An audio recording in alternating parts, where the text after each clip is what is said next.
রমা, ঘরের আলো নিভিয়ে দাও। সকালবেলা সূর্যের আলোতেই তো কাজ চলবে। তুমি এক কাজ করো, সূর্যকে বলো আমাদের ঘরে একটু বেশি আলো দিতে, তোমার বিদ্যুতের বিলই দিতে লাগবে না। সব সময় তো হিসেব শুনতে আর ভাল লাগে না। আমি যেটাই বলি সেটাতেই তোমার রাগ উঠে। তুমি কি জানো, টাকা তো আমার যায়, আমার পকেট খালি হয়। আমাদের বাসায় আলো জ্বালানো মানে এক যুদ্ধ জেতা। কি হলো, এখনো এখানেই দাঁড়িয়ে আছো? বাজারে যাওনি? ঘরে তো সবজি একটাও নেই। বাজার মানেই তো খরচা। আমি ভাবছি এই মাসে বাজারেই যাব না, এই মাসে একটু বেশি সেভিং করতে পারবো। বাবা, আমি কি আপনার সেভিংস অ্যাকাউন্টের ইন্টারেস্ট? এই ঠান্ডায় ফ্যান কেন চালাচ্ছ? হাওয়া ফ্রি, জানালা খুলে নাও। ফ্রি হাওয়া খেতে গেলে ঘর থেকে বেরোয় গাছের তলায় গিয়ে বসতে হবে। আমি ওই নোংরায় বসতে পারবো না, ঘর থেকে বেরোবো না। তোমার ওই পরিষ্কার পরিচ্ছন্নতাতে আমার তো কারেন্টের বিল দিতে দিতে পকেট পরিষ্কার হয়ে যাবে। বাবা, জানি আপনি ফ্যান চালানো মনে হয় আপনি ফ্ল্যাটের বিল্ডারকেও টাকা দিয়ে বসে আছেন। আজকে তো আমি অনেকগুলো খাবার খাবো। কি অর্ডার করতে চান জলদি বলেন। কি আর অর্ডার করব, সব কিছু এত দামি কেন?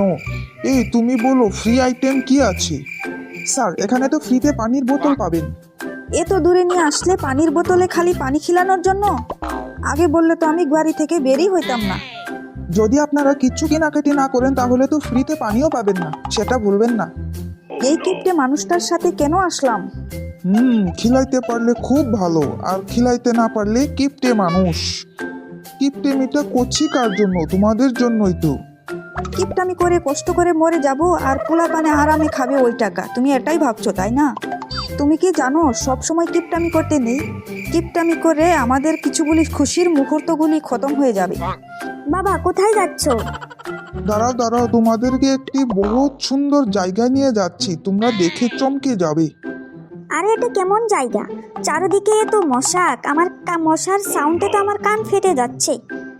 মশাকে সাইডে রেখে একটা নীরবতা অনুভব করো। এখানে আমরা পিকনিক খেতে এসেছি, এখানে কোনো বিল পেমেন্ট করতে লাগবে না। বাবা, তুমি এই জঙ্গলে পিকনিকে নিয়ে আসলে?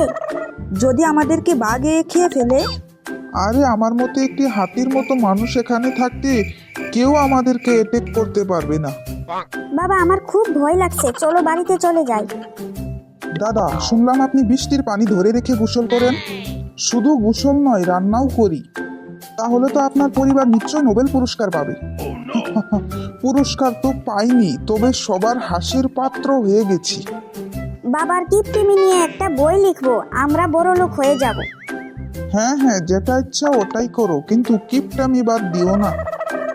বন্ধুরা, তোমাদের পরিবারেও কি এমন কিপটে মানুষ আছে? কমেন্ট করে জানাও। আর ভিডিওটি ভালো লেগে থাকলে লাইক, কমেন্ট, শেয়ার এবং সাবস্ক্রাইব করে দিও।